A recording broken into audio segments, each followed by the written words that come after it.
On October 17, 2019, three paranormal investigators, Ethan, Sarah, and Mike, entered Black Hollow Forest in West Virginia.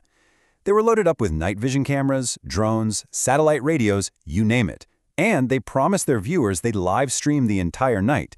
But, well, the live stream ended just 43 minutes later. Out of all that gear, only one camera was ever recovered. And to this day, the final recording has never been fully explained. Of course, long before they walked into those woods, there was the 1952 Ashmore mine disaster, where a massive explosion collapsed the tunnels, trapping 40 miners in a town that mapmakers essentially just forgot about. Welcome to this explainer. Today, we are absolutely tearing down the veil to see exactly how terrifying tales like Black Hollow are engineered from the ground up to scare us. They are beneath us. That was the haunting final diary entry found at the abandoned Black Hollow Inn, dated October 14, 1952. Just 4 chilling words, but man, it instantly sets the stage for a nightmare, right? Okay, so let's really dive into this, because today I am incredibly excited to pull back the curtain on the actual mechanics of this kind of horror. We're going to dig into the real-world source material, everything from visual effects software to deep anthropological studies to deconstruct the literal techniques of terror. We're going to analyze exactly how filmmakers and storytellers build a haunted woods experience, piece by piece. So, here's our survival checklist for this explainer. We'll start with the legend of Black Hollow, then look at the found footage phenomenon, move into crafting the perfect scare, check out soundscaping fear, and finally, we'll wrap up with monsters and mountain identity. Let's get right to it. Starting off with Section 1, the legend of Black Hollow. You see, before a single camera ever rolls, a terrifying setting needs a rock-solid foundation of lore. In West Virginia, it provides one of the richest, darkest canvases in the world. What's really fascinating here is how real history directly feeds into fictional horror. Back in the early 1900s, as the mining industry was absolutely booming, the state became this massive magnet for immigrants. Just to give you an example, in 1910, the company town of Spelter was established, drawing thousands of zinc and coal miners all the way from Asturias, Spain. They ended up joining Italian, Scottish, Irish, and German settlers. And what happens when you bring all those cultures together? You get a literal melting pot of superstitions. The Scottish-Irish brought over these wild legends of headless ghosts, while other groups brought tales of the devil appearing not just as a tempter, but as an actual, physical local omen. So the fictional 1952 Ashmore mine disaster in the Black Hollow story, it's tapping directly into this very real, very dense cultural history of mining tragedies and imported folklore. Moving right along to Section 2, the found footage phenomenon. Let's talk about the cinematic framing of Ethan, Sarah, and Mike's ill-fated live stream. Why is presenting horror through this raw, unedited lens so incredibly effective?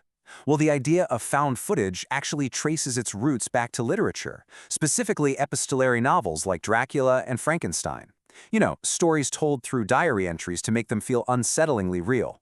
In cinema, we can actually trace this evolution from Michael Powell's 1960 film Peeping Tom, right through Ruggero Deodato's highly controversial 1980 film Cannibal Holocaust, all the way to its massive, undeniable cultural explosion with the Blair Witch Project in 1999. Flash forward to today, and this concept has evolved into screen-life movies and the terrifying lost livestream format we see in the Black Hollow story. It has become this low-cost yet highly immersive storytelling powerhouse. And this dynamic right here perfectly illustrates why it scares us so much. Film scholar Cecilia Sayad has this brilliant theory. She points out that traditional cinema basically treats the camera as the fourth wall. It's this safe, invisible window keeping the fiction securely on the other side of the screen. But found footage, it uses an in-world camera. The camera becomes a physical, highly vulnerable object trapped inside the terror right alongside the characters. It completely dissolves the boundary between the movie and reality.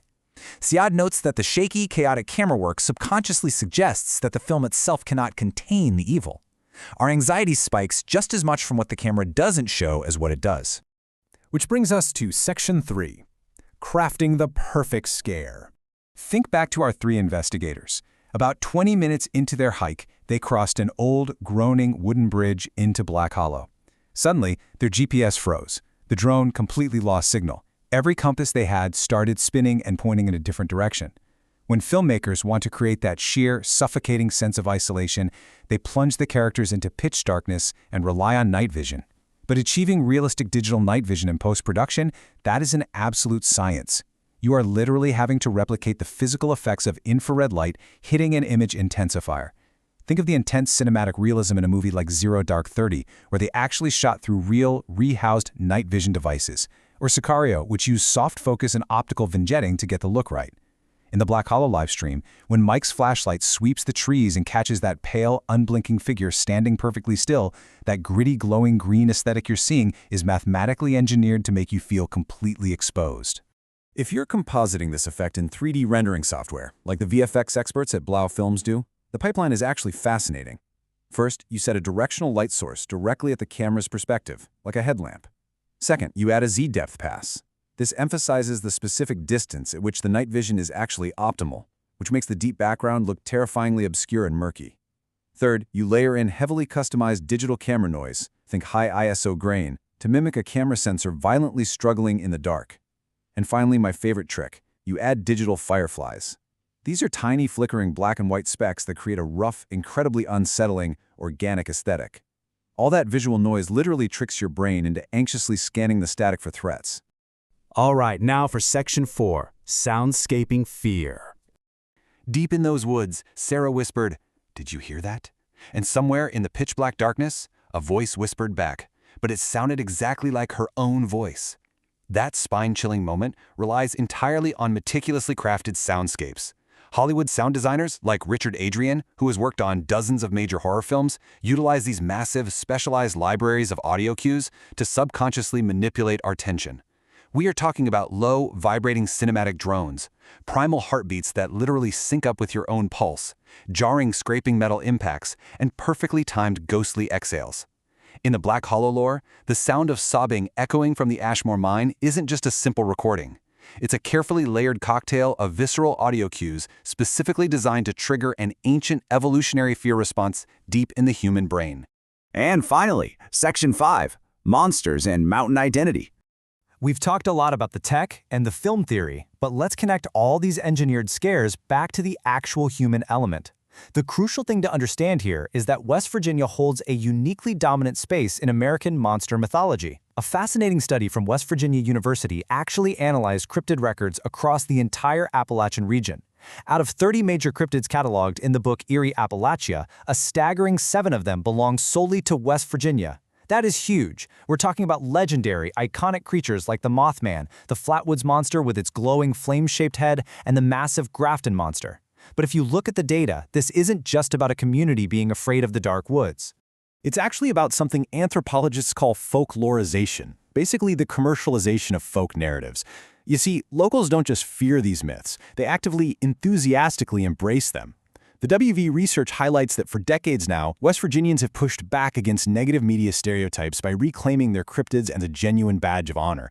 By throwing massive events like the Mothman Festival, which draws upwards of 15,000 visitors, by the way, the community uses these terrifying tales to boost local tourism, rewrite their own cultural narrative, and build this fierce regional pride. They're totally in on the scare, and they absolutely own it. Which ultimately brings us to the big question.